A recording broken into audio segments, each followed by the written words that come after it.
Well, I'm very pleased to have here in Zurich with me my two good friends and advisors to Matterhorn Asset Management. We have Ronni Stoeferle here of Incrementum fame, and especially the In Gold We Trust report that's distributed all over the world. Made you a very famous man, but you're also a very nice man, which is even more important. Thank you. You too. Thanks, Egon. And of course, Grant, I've known for years also. Many years. Many years. And he is also of things that make you go, fame. And I mean, he produces some wonderful podcasts, videos, etc., all over the world, and a website called Grant-Williams, is it? .com? Correct. And I'm also not as nice a man as Ronni Stoeferle here. I didn't say that, but no, that's we're very fortunate to have you here, and as I said, we've been good friends, and also three who have agreed that the world is in a mess, and we see problems ahead in different ways. We see them. We're going to discuss that today, and I thought we will start with the debacle we've just had in the financial markets, which is that the second biggest crypto exchange has collapsed overnight. It was a few weeks ago worth $32 billion. And the founder was, that was his wealth, and then he came down to $24 billion, and then in the last few days he went to zero. And as we know, there have been a number of investors all over the world, and especially because I mean they had all the famous people invest with them, sportsmen, funds, all kinds of different funds, yep. And even the pension fund, which is just, in my view, criminal. They also bought the politicians, which is easy these days, but I mean, they obviously had WEF, World Economic Forum, and Schwab. They knew him and obviously supported them. And there was a conference earlier this year where both Blair, the ex-Prime Minister of the UK, and Clinton were sitting on the stage with SBF, as he's called, Sam Bankman-Fried, which is the founder. He was sitting in his shorts. And anyway, that's the background. This collapsed. And of course, I've never believed in cryptos. I always thought it was a Ponzi scheme. And to me, this is more than just a crypto fund actually collapsing. It is also, in my view, could be the signal of what's going to happen to the financial system, because we are, as I see it, we are in a bubble, and the financial system is today also a much bigger Ponzi scheme. So, Grant, what's your take on this? Well, it's interesting, you know, what you said at the very beginning there when you said this thing was worth 32 billion. So I want to start with that, because what we've discovered is it wasn't worth 32 billion. Because once we've got to look at the balance sheet, none of the assets on that balance sheet were worth what they were purported to be worth. And to me, that's the key here. You know, that what's happened is, it's no different to bank runs we've seen in the past. It's no different to Ponzi schemes. You know, this happens, right? But what's interesting to me, and the thing that I think is perhaps most important about this, is that suddenly people are going to question what anything's worth. And once you get into that mindset and you start to question what things are worth, there are so many places you can go, and very few you can find where you will actually see things that are worth what they're supposed to be worth. You know, you look at equities, look at the companies that we've seen mushroom in the last 5 years. Valuations on a lot of these huge high-flying tech companies, are they worth that?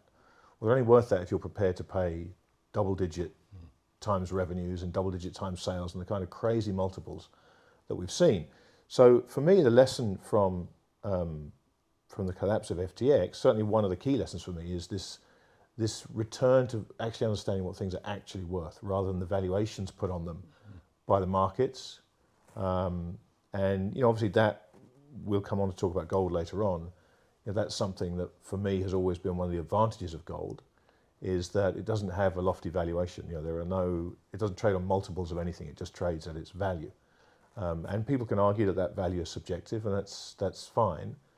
But yeah, the thing that surprised me the most about that was just to watch that sense and that confidence in what something was worth just evaporate overnight.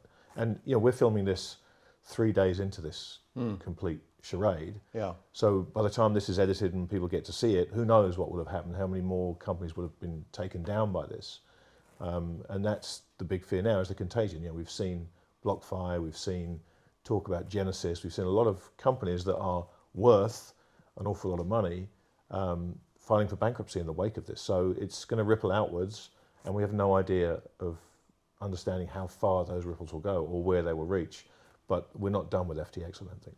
So, I totally agree with you. And if you listen to Warren Buffett and Charlie Munger, of course, they never believed in cryptos. And Munger called it, this is if somebody buys turds, everybody else wants to buy turds, basically. And that's turds was crypto. Charlie Munger in his 90s, he's wonderful. He's got such a great sense of humor. So what is your view about cryptos? Is it more than turds? Well, actually, I think we've got a slightly different opinion on cryptos, but I would like to focus primarily on Bitcoin, because I think there's lots of rubbish technologies out there and Ponzi schemes, and then there's like 20,000 cryptocurrencies out there at the moment, and we all know that 99.9 of them are probably will be completely worthless in the future. When it comes to Bitcoin, I see many similarities to gold, actually, especially the stock to flow ratio. But I think, it's just got a track record that is compared to gold's 5,000-year track record. Obviously, it's much riskier, definitely. And I don't know, for me, it's pretty much binary. It will either go to a couple of 100,000 or whatever in the next 10 years, or will go to zero. But so my view has always been that that the technology and the idea behind Bitcoin is actually very, very interesting. I think that Satoshi Nakamoto, whoever it was, he kind of understood gold, he understood the Austrian School of Economics, he understood especially the stock to flow ratio. So I would like to differentiate between Bitcoin and cryptos in general. However, I think for me, that's just a bet on a new monetary technology, let's put it that way. But what is money about it? What it has got zero intrinsic value, according to some of us. And it's gone now from, what has it gone? The whole crypto market's gone from 3 trillion to under 1 trillion. And Bitcoin's gone from almost 1 trillion to 300 billion, something like that, hasn't it? So, it's an incredibly volatile kind of money, if we're going to call it money. I mean, I bought my first Bitcoins at like $200. Yeah. I sold most of them at 2,000, which my wife keeps telling me, why did you sell it? And why didn't you sell it 60,000? Yeah. But I think... Well, that's a good story. You're still on the good side of... No, but Grant and I, we had a discussion about that last night. And actually, I thought initially the fact that, people, especially young people, start discussing money again. What is money? Is Bitcoin money? Is Bitcoin better money than gold? Many found out about the Austrian School of Economics, about how money is actually created in our system. I thought it was really, really a good development that we saw.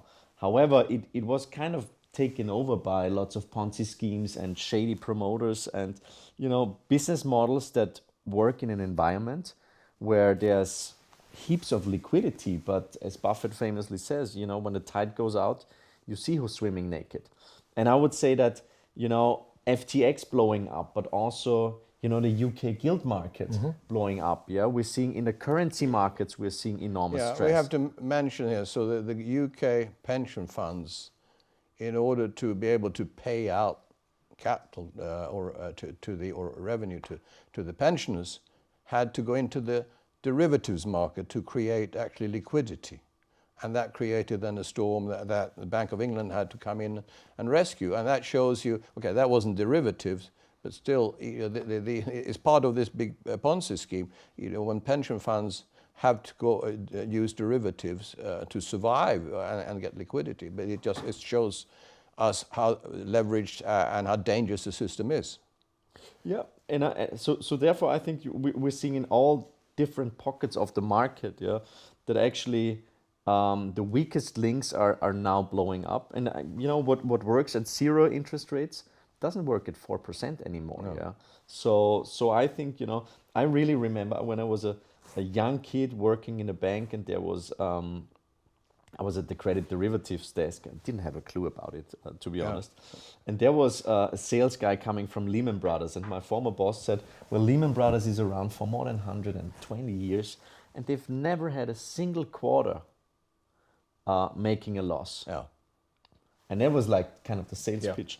But then, you know, the market lost trust in Lehman Brothers liquidity and the balance sheet, and your speech was about trust, and you know, the thing with trust is it's highly asymmetrically, can take 100 years, whatever, to build it up, but then a few seconds, you completely lose it, So I think FTX is just a sign of, you know, the liquidity completely reversing, and just showing what actually has been built, what kind of crooked business models have been built in this era when we had basically cheap money.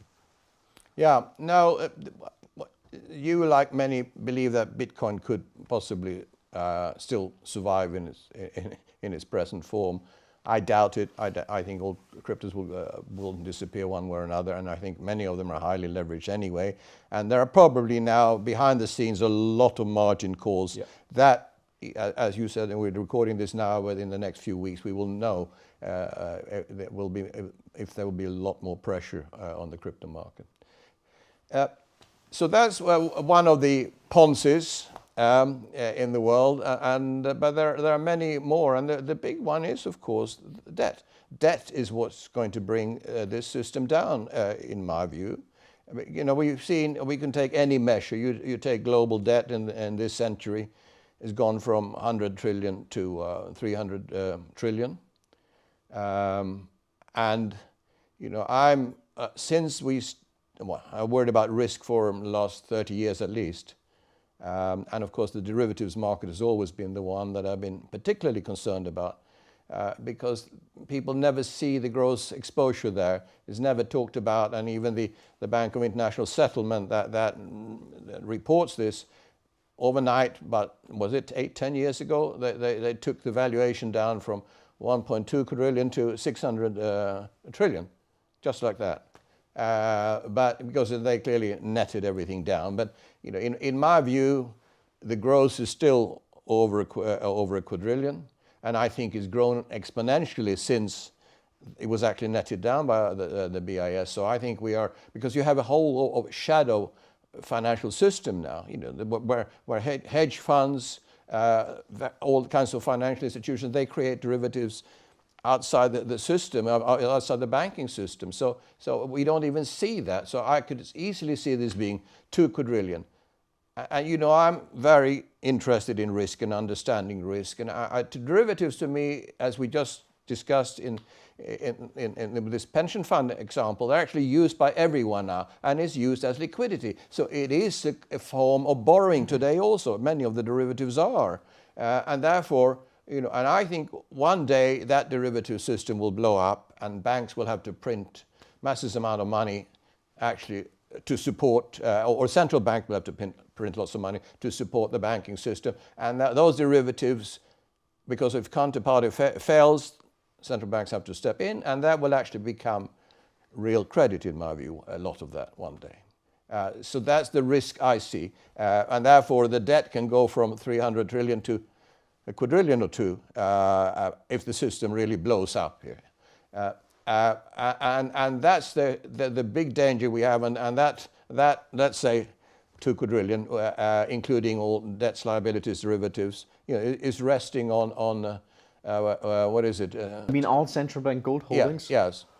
Yeah, I think 200 billion is something. Yeah. So yeah, it's 200 billion. Yeah, it's correct. So you know, you take that, you know, and take the gross liability figure in the world, of 2 quadrillion, and then I've shown a pyramid upside down with that little gold at the peak of the pyramid, and that's, you know, at worst a risk, and I see that as a real risk, and of course, so this is, and now central banks did all they could to suppress, print money and suppress interest rates to zero or negative. That fueled the debt to higher levels. And now all of a sudden, with high interest rates, nobody will be able to pay it. So how do you see this developing? What are central banks going to do next, Ronnie? How are they going to save this system, which now with interest rates, they're not 4%. I mean, most people pay a lot more than 4% interest rate. How is the system going to survive with these high rates? Or is the Fed going to pivot, as everybody talks about? I think they will pivot pretty soon, and I don't believe in this narrative that there's now real hawkish central bankers sitting in the Federal Reserve and especially in the ECB. So from my point of view, they've kind of successfully created this narrative, and for some reason, most of the financial market participants really believe that now they support a hawkish policy. Do you think markets believe that? I think our kind of Twitter world doesn't believe it. Our feedback bubble that we're perhaps in, yeah. But in general, the market, if you talk to institutional players, if you talk to the normal fund manager, But I mean, if you look at the markets, the markets are assuming they're going to pivot. I mean, we're seeing either a bear market rally right now, or it's markets front running the pivot, convinced that we've seen a lower CPI print, they're going to pivot. I don't see people who are convinced they're hawkish, because if there was real conviction that the central bankers were hawkish, I don't think asset prices would be trading anywhere near where they're trading right now. I think they're kind of being pushed into that direction. Right.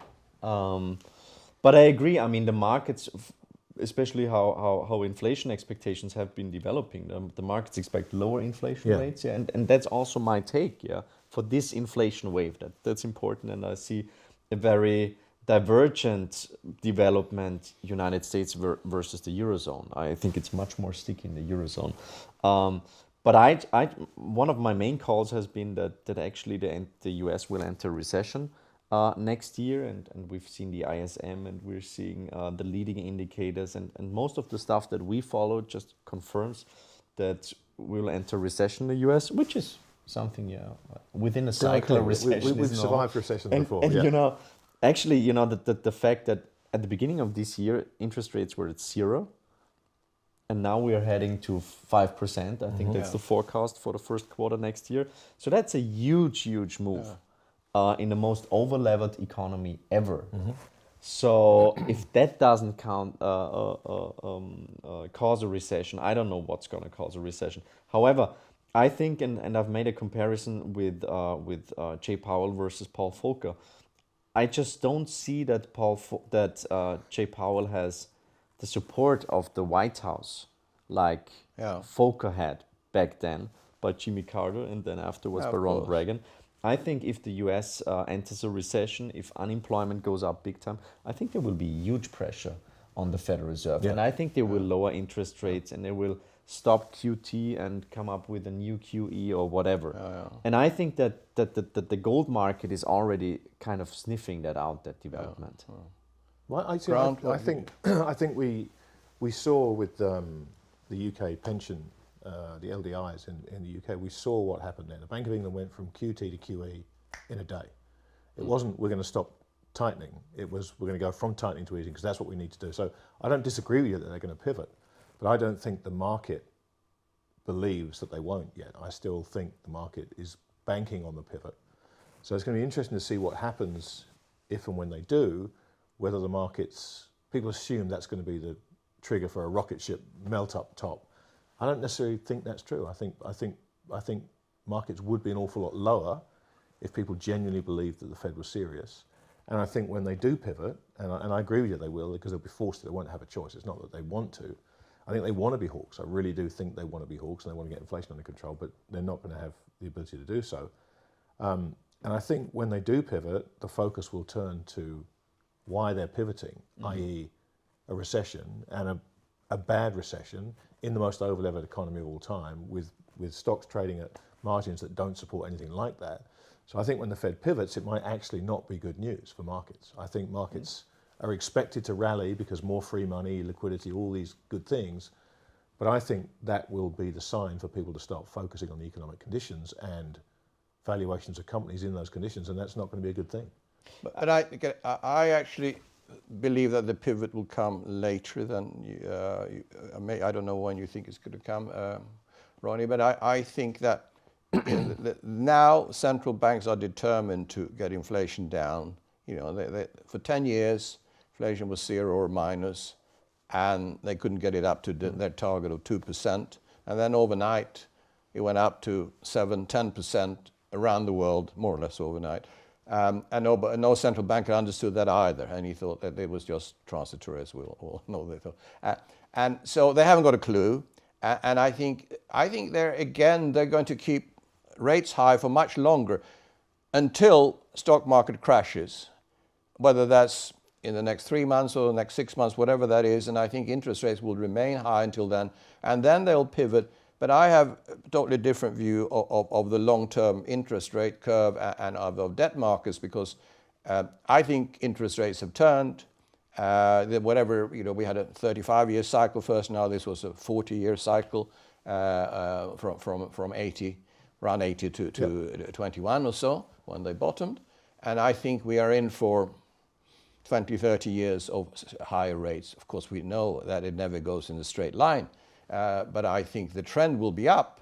And of course, as we're discussing, that happening with 300 trillion debt and going up on a daily basis, plus my additional quadrillions, if that actually becomes debt, you know, that will be impossible, of course. So, but the pressure will be on the debt markets and on defaults, and people, when now the world starts worrying about what's happening in the system and realizes that these debts are never going to be repaid, whether that's corporate, private, or even sovereign debts. And I think there will be massive selling of bonds at some point. So the market will put pressure on rates, upward pressure on rate, in my view. And the long end will first sell off and then will pull the short end up. And I think the central banks will lose control totally of interest rates at some point in this. And then, as we always know, and then of course that will be combined with massive QE, and then we have higher inflation and maybe hyperinflation. Grant?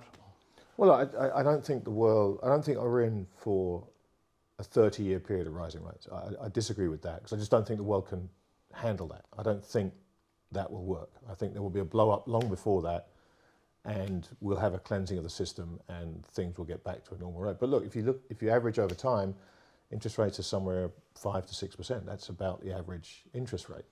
So we're heading back there for sure. Yeah. I think this first wave, I agree with the people who think that we're going to have a wave, then they're going to have to lower rates again. Yeah. But the next wave, you know, we're in a period of higher highs and higher lows. That's what I think we're in now. So they're going to trend higher, but there is going to be a level where this doesn't work anymore. And I think we're not that far away from it, frankly. Yeah. And when that happens, that's when I suspect we will see the system try to cleanse itself. We talked about this for a long time, the three of us. We have.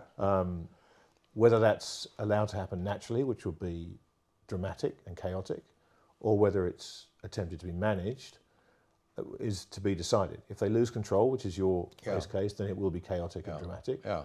If they find a way to engineer a cleansing of the system, it can potentially be managed to some degree. But whatever happens, and however it happens, the ultimate end game of this is that there will have to be a significant transfer of wealth from the people who own assets to the people who don't. That's what this is all about. This is what this is: cleansing the system, resetting, whatever you want to call it. It is closing the divide between those who've gotten extremely wealthy in an era where financial assets have been promoted and raised, to the people who haven't benefited from that. And that's what we're going into. And that's why you get these fourth turnings. That's why you get social unrest, because we've reached that point. Yeah. So, you know, at this point, I don't think the outcome is avoidable. I think there are different paths that it could take from here. And hopefully we end up with the smoother path. But I don't think at this point the outcome, for me, isn't necessarily debatable. It's not debatable, you say? The outcome, the ultimate outcome, no. I think we will see lower Absolutely. asset prices, significantly lower asset prices. Yeah, I mean, we have to remember that this is all air. We believe that it's real values and real money. But just like cryptos collapsed overnight, okay, you could say that was fraud and etc. and leverage, but the whole system is leveraged. And we have printed hundreds of trillions of money, printed or lent, which is the same thing. You know, increasing credit is a form of printing money also, in the last few decades. And that's money that has zero value. It's just been created. And obviously that means that all the assets will also have, if not zero value, they're overvalued dramatically. And as you said, it's inevitable that that has to come down, because you cannot build castles in the air forever, or sandcastle. At some point, the air will just make it implode, the whole thing. Are you not worried about that, Ronnie? Of course I'm worried. And what bugs me is that, the whole discussion is just very much on the surface, and nobody's really talking about the root cause of the mess that we're in, that is obviously coming from our monetary system. Mm-hmm. Because with sound money, it wouldn't be possible to create that enormous amounts of leverage and debt in the system. Yeah? So this is clearly a systemic problem. And I just see what's going on now. First of all, if I would have told you, or if you would have told me at the beginning of this year that interest rates would head to 4 or 5%, I think we both would have said, impossible. It's not going to happen. So it's always, for me as an analyst and as an asset manager, it's always surprising what's actually happening in the market, and this massive divergence between, we're on the first hand, we're seeing asset price deflation, 60 trillion this year being wiped out of financial markets, and then we're seeing consumer price inflation running at 8, 9, whatever percent. And actually, this is actually for governments, I think, running at those kind of inflation rates for a couple of years, this solves quite a lot of problems. And sometimes it seems to me that people aren't able to think in real terms, because, performance of most asset managers this year was quite a disaster on a nominal basis, and then at 8, 9, 10% inflation on top of that. So that's a pretty massive destruction of wealth in just 1 year. It's like 35, 40%, whatever. So this reverse wealth effect that they're trying to do to orchestrate a soft landing. I mean, even in theory it sounds pretty crazy. And I think actually they really believe the stuff that they're doing now. But I think we should not underestimate the creativity of politicians and of central bankers when what hits the fan. So we should expect going forward stuff like yield curve control, like in Japan. That's kind of the end game. There will be more financial repression. There will be capital controls. There will be wealth taxes, just to keep it alive for a little bit longer.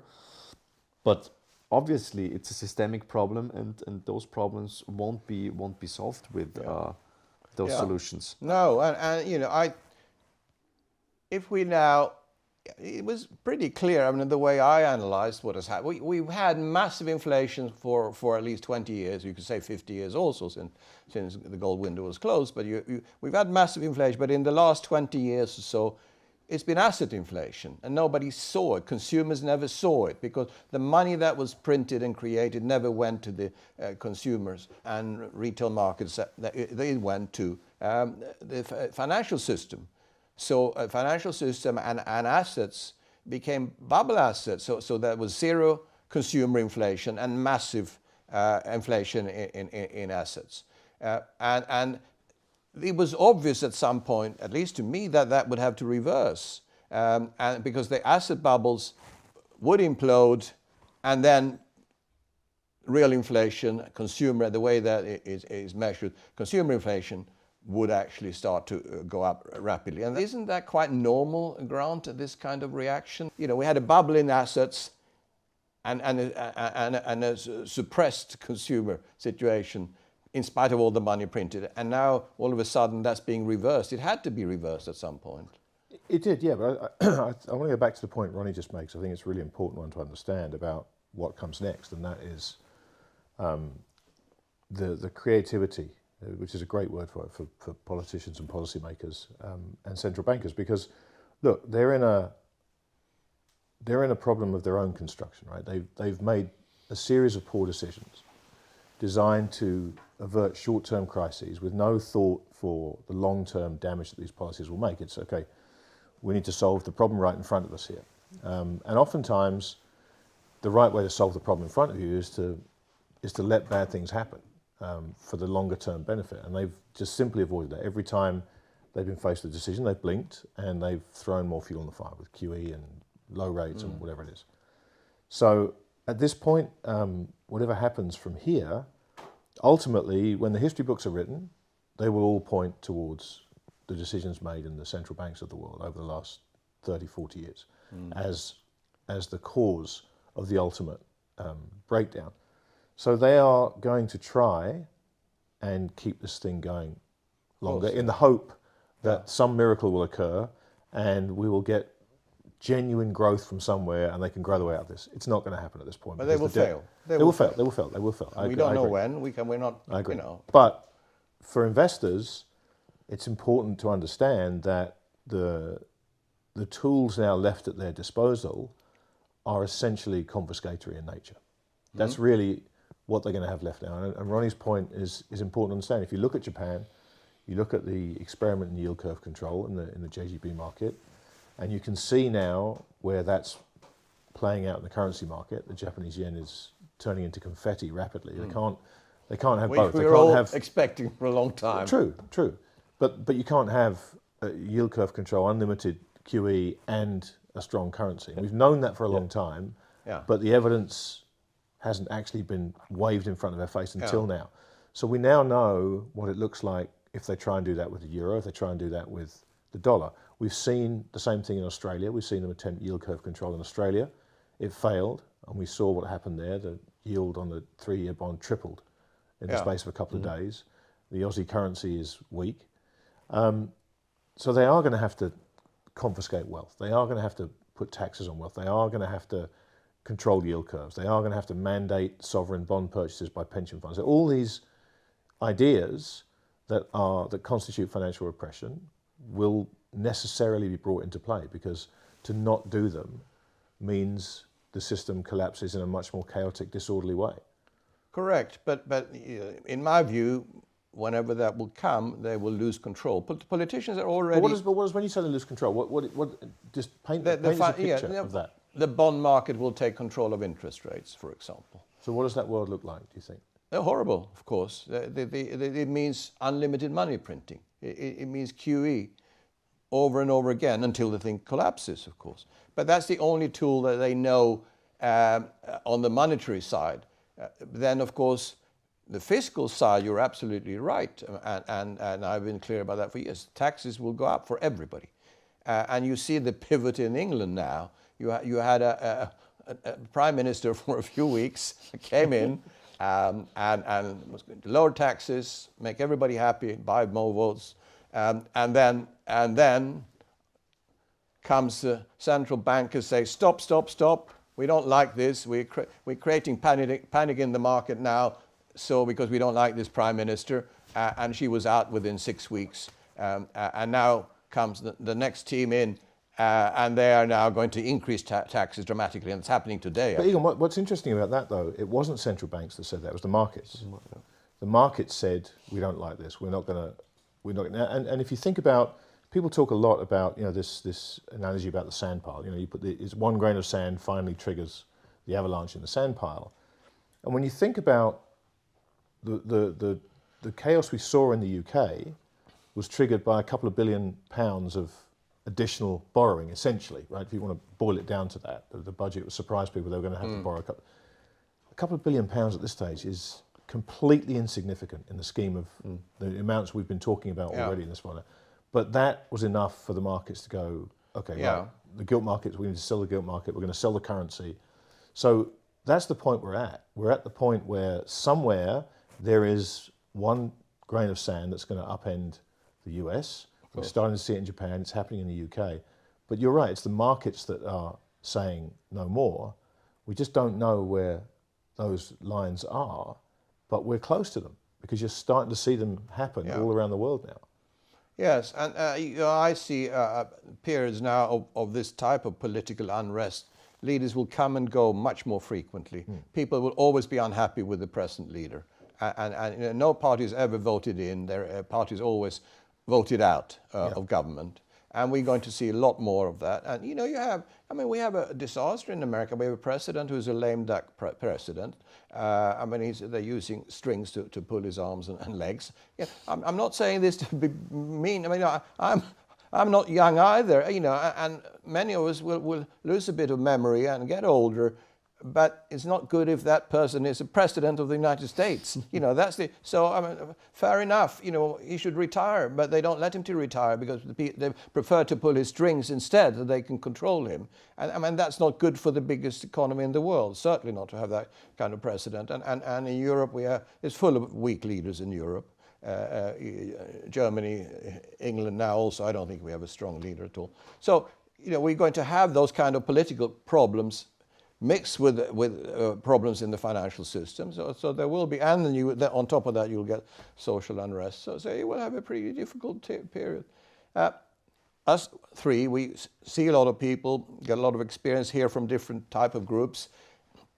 I and you, we were recently in Germany at the precious metals exhibition show there, and that's like going preaching to the converter. They all want to take pictures of you, and they love you because of what you say about gold, etc. They're retail investors, and so you can feel really good going there. So that's the converted investors. They understand gold like we talk about it, and then you were just talking in Zurich, both of you, institutional type of investors. They don't understand gold at all, and they really look at it only from a institutional investment point of view, totally different kind and not many taking pictures of you either, I think.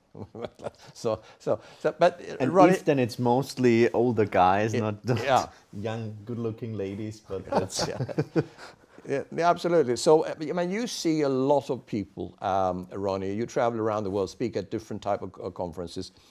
So obviously, and different audiences, as I just described. So.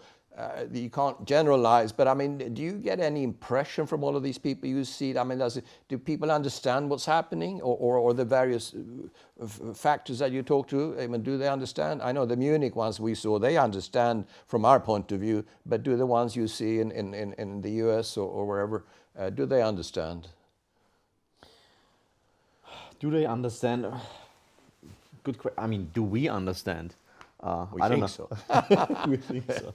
I don't pretend to understand everything what's going on, but I think, you know, I was in the US for 2 weeks to attend the two big mining shows, and if you're talking to Americans, they think, you know, in all of Europe there's just war. You know, this is really like the view that they have what's going on in Europe is a different one. I would say I was really impressed about the kind of positive attitude that I experienced. Is okay, inflation is high, we're probably entering a recession, but let's get through that. While in Europe it seems that everybody is, I don't know, it's just extremely nervous, that the whole atmosphere is really, really tense and kind of aggressive and fearful.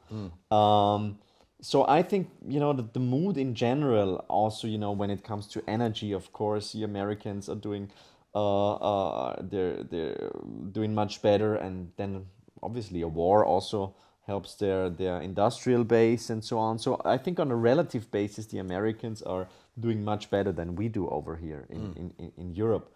When it comes to discussions about markets, I think it's really fascinating to see. I mean, I showed a couple of slides of about that. What actually happened this year? We're seeing in global bond markets, it's the weakest year since 1865. I mean, 1865, back then Austria was like a really big empire. Yeah, we're seeing equity markets being really weak. So for a balanced portfolio, 2022 is a disaster. Then we're seeing on currency markets, we're seeing the euro being extremely weak, we're seeing the Japanese yen being extremely weak, and the British pound or the British peso, as you call it. Yes, quite right. so those are, I mean, pretty important currencies normally. Yeah. And then we're seeing the real estate markets. You know, we're seeing, I think, first of all, the most liquid pockets of the market are breaking, and then it's going into the more illiquid parts, like real estate, like private equity. And you know, everybody at the end of this cycle was super bullish on real estate and of course on private equity. So I see that it's starting to roll over in those parts of the market as well. But everybody seems to be a little bit shocked, and there's no real reaction. They just want to sit it out. That's what I'm feeling as some sort of a sentiment.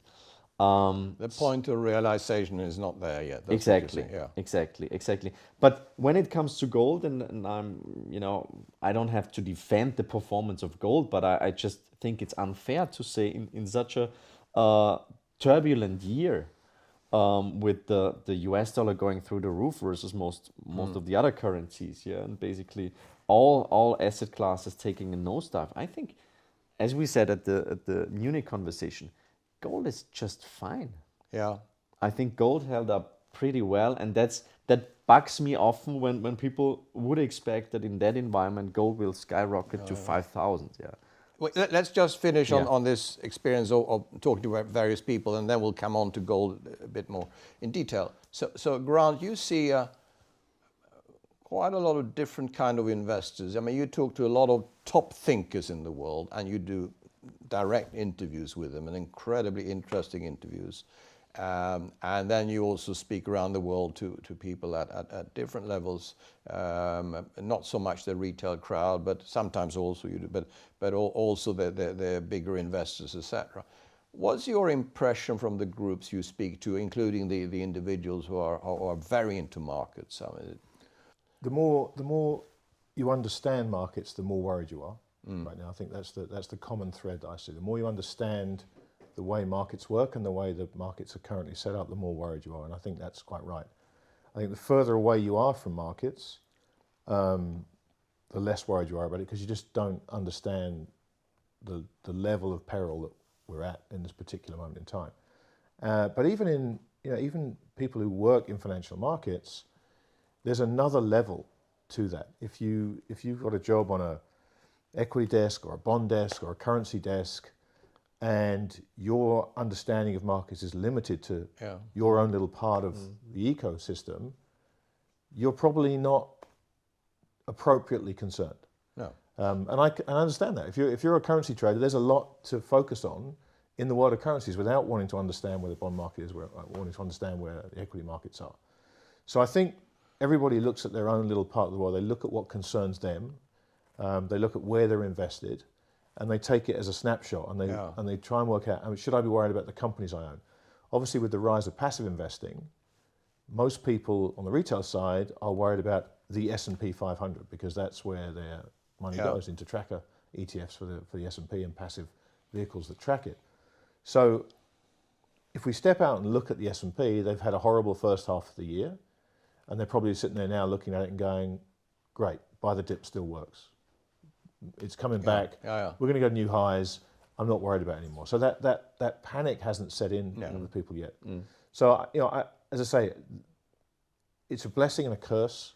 The more you understand about the monetary system and financial markets, it's a blessing because hopefully you understand the situation and you can make plans ahead of the people who don't understand it for how to mitigate certain poor outcomes. But it's a curse because it's you spend your days, as we were talking last night at the end of the conference, you spend your days worried about things that a lot of people aren't worried about. They're going to have one really bad day one morning when they wake up and the world has ended. Yeah. Whereas guys that fixate on this stuff like us, we spend our lives walking around going, oh my God, this is a disaster. So I don't know which is better or worse. No. But certainly, as I say, the main thing I've noticed is that the farther removed you are from markets, the less worried you are. Yeah, and the maybe more that's a good focused thing, you as are. you just said. Yeah, and the more focused you are, Yeah. possibly the less worried you are. Yeah. But I think if you step back and take a holistic look at risk assets, at financial markets, you will see a picture emerging that is bleak. But you meet a lot of very interesting thinkers, if you want, and we all do in different ways. But you interview a lot of them, and of course we have met here during your stay, and we'll meet Tony Deedon, for example, who is a real thinker, deep thinker, and has all his life worried about risk, and has created his investment vehicle to cope with the risk in a wonderful way. But I mean, he to me, he represents, I think, what we all believe in, but he has a wonderful way of expressing it and also then investing that way. And most of the world doesn't have that. But I mean, you meet others like that who actually have understand risk at a totally different level than 99.9% of the world does. No, I don't think it's that. I don't think it's a case of Tony understanding risk more than 99.9% of the world. I think what Tony's been able to do so beautifully is understand what his risks are, and mitigate them to the best extent he can. Now, we can never eliminate risk. My friend Chris Cole is one of the preeminent volatility traders, talks about risk can never be gotten rid of. It's just transferred from one place to the other. It's a constant. And Tony has essentially just removed himself from financial markets. He stepped away from financial markets. So he invests, but he's not invested in financial markets, if that makes sense. And so I think this idea of understanding, okay, what are the risks to me, is an exercise everybody should go through. And this is what I was talking about at the conference here, is that we've had 40 years of markets that have now become so familiar to all of us. Interest rates always go down, bonds go up, equities go up, you buy the dip. We've just become, that's become ingrained in our psyche. And I think with the return of inflation and this pivot to a period of rising interest rates, it requires a completely different mindset for all of us, not just the three of us here, everybody watching this.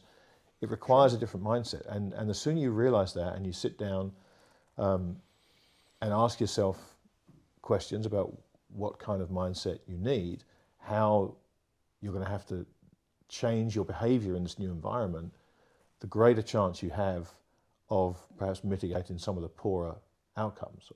And look, as I said in my speech at the conference, it starts by asking yourself hard questions and being completely honest with yourself about your own capabilities for managing risk and for handling elevated risk, which is what we're going into. And there's no shame in saying, you know what, look, I've done really well when I've had the tailwind of falling interest rates, I've had the tailwind of QE, I've had the tailwind of a rising tide lifting all boats. I've done really, really well. But if it's now a case of really choppy markets, really difficult markets, pernicious inflation, rising interest rates, am I equipped to do quite as well in that environment? And for the majority of investors, the answer is going to be no.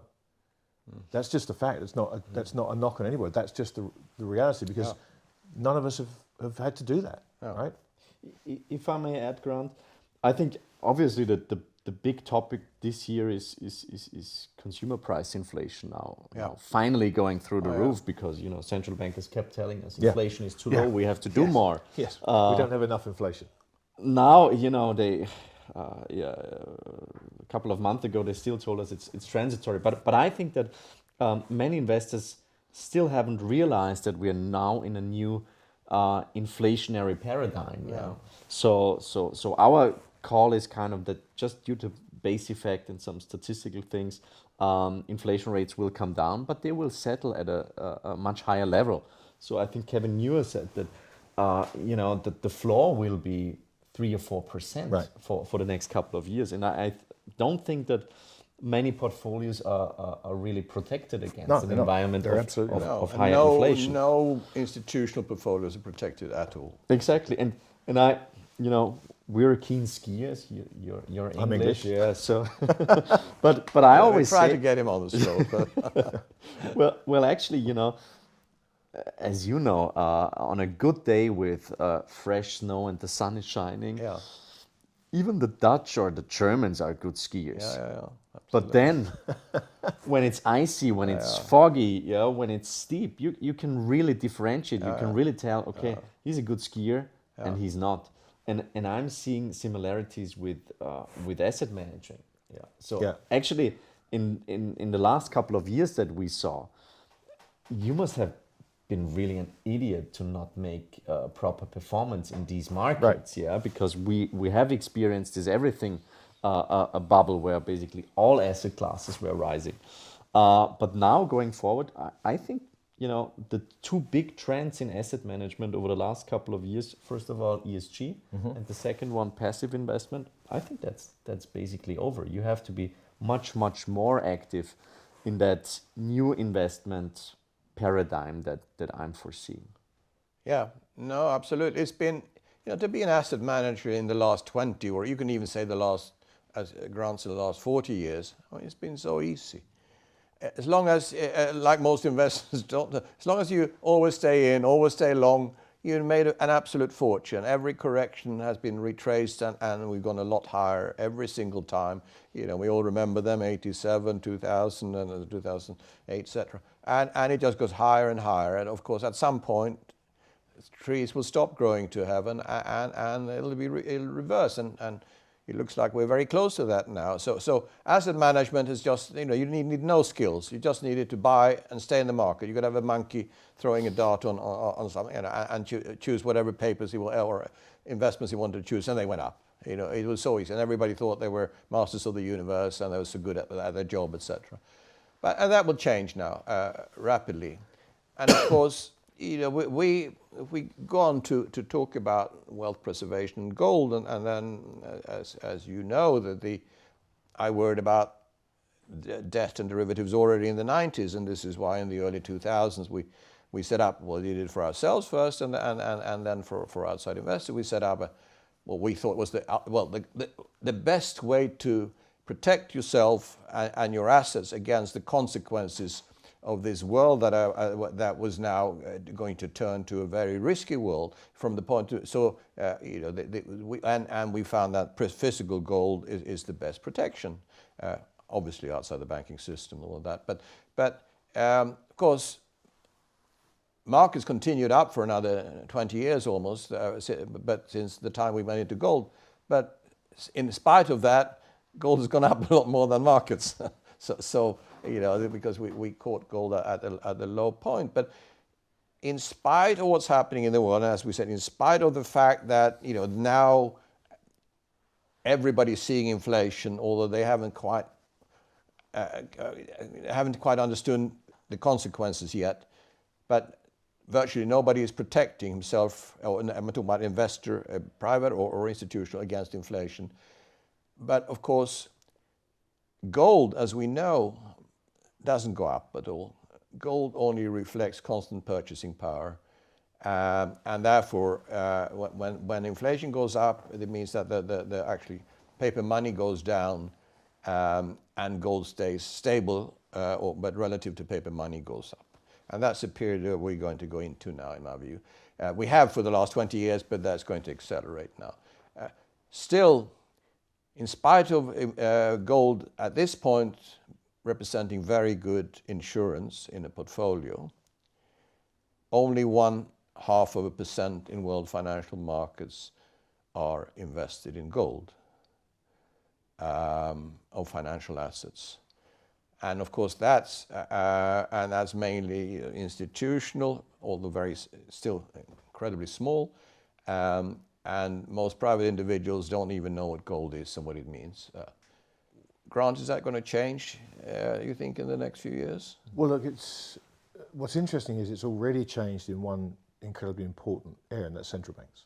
Central banks are buying more gold this year than they bought in a long, long time, and that is a signal. But not Western central banks. No, not Western central banks. But again, the impetus and the change was never going to come from them, because the return of gold to the financial system means nothing good for Western central banks. There are positives to come from it for Eastern central banks, developing market central banks, but it means the end of the system that has helped the West flourish. So, but the signs are there that central banks are buying gold at a rate they've not bought it in over 25 years, I think. So that's happening. I think investors are certainly at the kind of smarter end of the investor scale. They're a lot more open to talking about gold. And in fairness, what's happened with cryptocurrency has actually helped that conversation take place. You know, it's amazing how you can have something that's been around for 5,000 years and no one wants to read about it and learn about it and understand about it, but new technology comes along and people want to understand it. And one good thing about Bitcoin particularly, and I think anyone that understands gold got the Bitcoin use case immediately, right? We could see in the case for Bitcoin exactly what we see in gold. So I think that a lot of people have done their work on crypto because it's shiny and it's new and it's technology and it's all these attractive things. And so the leap, ironically, from Bitcoin to gold is a much narrower one than someone who's invested in a traditional stock and bond portfolio their whole lives, and now you're talking about gold. So I think crypto's done gold a favor in that term. Certainly Bitcoin has. So I get a sense that physical gold is being bought. Coins are being bought by investors, even in the West, not to a crazy degree, but it's certainly happening. Yeah. Central banks are buying it, and wealthy individuals are, if not buying it yet, some of them are, but they're starting to want to understand it, and they're starting to listen to the case for it, because we're at the point now where, as I said yesterday, for the last 20 years, if you've been invested in markets, you've got rich. If you just put money in the markets, you've gotten rich. Yeah. But now it's a question of trying to stay rich. So it becomes a case of protecting what you've already got. And if you're going to protect what you have, what we're talking about is purchasing power. That's what you need to protect. People don't understand that. They try and think of it in nominal terms. Oh, I don't want to lose money. But that's what inflation does. You have the same amount of money and it's worth an awful lot less thanks to inflation. So when we talk about protecting your wealth, we are talking about protecting your purchasing power. And as the three of us know only too well, gold does that as well or better than just about anything. So that story is now something people, I think, are much more open to listening to. Yes, and what people don't understand, Ronnie, and you see that, on the one hand, central banks are buying more than ever, as you said. On the other hand, especially when the economic and financial system is so badly managed as it is with this manipulation, central banks are supporting gold on a daily basis. I mean, that's so wonderful. They're not by buying it, but by destroying the value of paper money. And so you have the central banks always with you. They're behind you, helping you as a gold investor, because they will, without shadow of doubt, continue to destroy paper money. And that gold will always reflect that. As we said before, it's not gold going up, it's paper money going down. And that's why, you are doing a fantastic service to the world, because you're creating the most wonderful research report in Gold We Trust every year, which is 300 pages, whatever it is. 400. 400, yeah. 400. It's an incredible work. And of course, that's read by millions of people around the world, and institutions and people who are really into gold. And that will actually, I think, long-term have a very beneficial effect on people understanding gold. You must be seeing that when you're going around the world, that you have had an enormous effect on people understanding of gold. Yeah, and I mean, it's just nice, attending a conference and somebody approaches you and just say, thank you for what you're doing. Yeah? And you really helped me and my family to understand gold, to protect my savings, my purchasing. That's what I really appreciate and what I enjoy, and I mean, we're doing that for 15 years now, so we're really persistent in getting the message out. The thing is, when it comes to gold, I think, our time preference is pretty low. I'm fine with the gold that I'm holding privately, but also for our investors. And it doesn't have to go up immediately, but the time preference in markets at the moment is so high. It's basically everywhere. We're seeing it in politics, we're seeing it in the media, we're seeing it all over. So actually the fact that gold is just kind of going sideways or slightly lower, it frustrates many people. But I know that for some reason most people really enjoy buying stuff that is going up. Yeah, and they hate buying stuff that goes sideways or lower. Yeah. So I'm pretty sure that if we hit new all-time highs, I think there will be lots of more institutional demand coming in. I think that all the analysts from the big banks, they're acting very cyclical. They will reconsider gold, and then perhaps the big banks that usually say well, you should own 2% gold, which doesn't make any sense whatsoever for your total portfolio. They will start increasing this allocation. So, but when you say 2%, the physical gold market cannot cope with 2%. From 0.5% to 2%. Well, it can. It can. At the just price. not at this price. Yeah. At the price. Yeah. Yeah. But which means gold has to go up exponentially to cope with 2% of world financial assets. Assuming that world financial assets don't crash, which they will also, so they will meet at different levels, the two. Yes, so I mean that, but when it comes on the front pages, gold price, institutions will start, they won't be, because pension funds are always afraid of being early in anything, because they don't dare to take any risks that are out of place. And that's why they went into cryptos when everyone else was buying cryptos. So then we were buying the cryptos also, because it seemed safe for them, or some of them, not many. But that time is coming now, isn't it? But I think we should not forget that it's also, the legal framework, and I don't know, it's probably financial repression, because money is being funneled into directions where it would normally in a free market never would go to. So for a UCITS fund, for example, which is kind of the standard in the fund management industry, it's only possible to hold physical gold.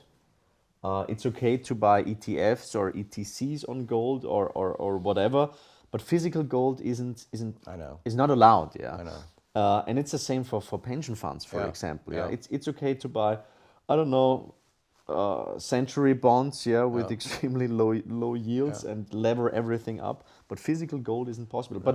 But I said in my presentation that actually if my thesis is correct, that inflation will settle at a higher level. I think portfolio construction will have to be there will have to be a rethinking of portfolio construction. And every time I go to Turkey, or in general countries with high inflation and rubbish currencies, people just know so much more about gold than here in the Western world. And I'm always impressed about the knowledge of those people when it comes to gold, how to store it, how to buy it. And I think this will come back over the longer term in the Western world as well. And I totally agree to Grant. I think actually, the gold market is, and that's a trend for a couple of years, it's more and more trending to the Eastern world, to the emerging markets. If you have a look at, first of all, how much they're producing, but then also how much the central banks in the BRICS countries and SCO countries are buying, and then also the consumer demand in those countries. I think for us as kind of Western guys, we should focus much more on what's going on in the eastern part of the world in the gold industry. Yeah, Ronnie, you make a great point there, right? When you talk about places like Turkey, right, where they really understand gold. And the reason they understand it is they've had practical demonstrations of what it does. Yeah. And we in the West, we haven't had a practical demonstration. We haven't had hyperinflation. We haven't had the kind of currency confiscation and currency debasement they've had in the East. And for us here in the West, once we see that in real terms one time, once we have a practical example, the same way everybody saw their neighbor get rich by buying Bitcoin, they all piled into Bitcoin. Yeah. When we see people looking at their 401ks and saying, my stock portfolio is down, and the guy next door has got gold bars in a safe somewhere, and he said, well, yeah, my purchasing power is completely unchanged. That's the light bulb moment. And unfortunately, you can read all you want, you can study history all you want. If you're not inclined to really understand it and act against the way most people are acting because you understand what can happen, it takes the light bulb moment for people to go, oh, okay, now I get it. And so, as is always the case, at the moment of maximum pain, everybody will try and do the same thing. And that's the stampede. At some point it'll happen. And look, at that point you will find people who've held gold for a long time will probably start selling some of their gold because it's going to be overpriced. But without that light bulb moment, without a practical demonstration of what the protection of purchasing power actually means in real terms, it's very difficult to make people who aren't inclined to want to understand it. And I totally get that. Yes. It makes sense to me. But more and more, the more and more we go down this path, the closer and closer we are going to get to that light bulb moment. And that's the point in time where people will realize, okay, it's not about me wanting to own gold because the price is going to go up. I actually now need to own gold to protect my purchasing power. But sadly, many, or especially retail investors, will buy for the wrong reason, and because it's going up, nothing else. Yeah, no, of course. And you know, we have lots of investors, or our investors, they're wealth preservation type investors, so they're not worried about the price at all. But sometimes when somebody asks me, you know, when is gold going to go up, and my view is that gold is going to go to levels that we can't imagine, because of what's going to happen to paper money. So you know, it's because it's valued, as we said, in fake money. But I tell people that don't wish for gold to go up, because the world that you're going to, the quality of your life you're going to have then is going to be so much worse than it is today. So just keep your gold as insurance, don't worry about it, and don't wish it for it to go up, even though I think it will. And that's the sad thing that most people don't understand. This has been a great discussion. You know, see you here, my old friends. I'm really happy that, you know, we can still continue. We're still here and still in a civilized world. It might not continue for long, who knows? But we will still talk about it, about the world, whatever it looks like at the time. So thanks for coming to Zurich, and I really enjoyed the discussion with you. Thanks for having us. Good to have you here. Always good to Thank get you very together. much, Egan. Thank you. Thanks, man.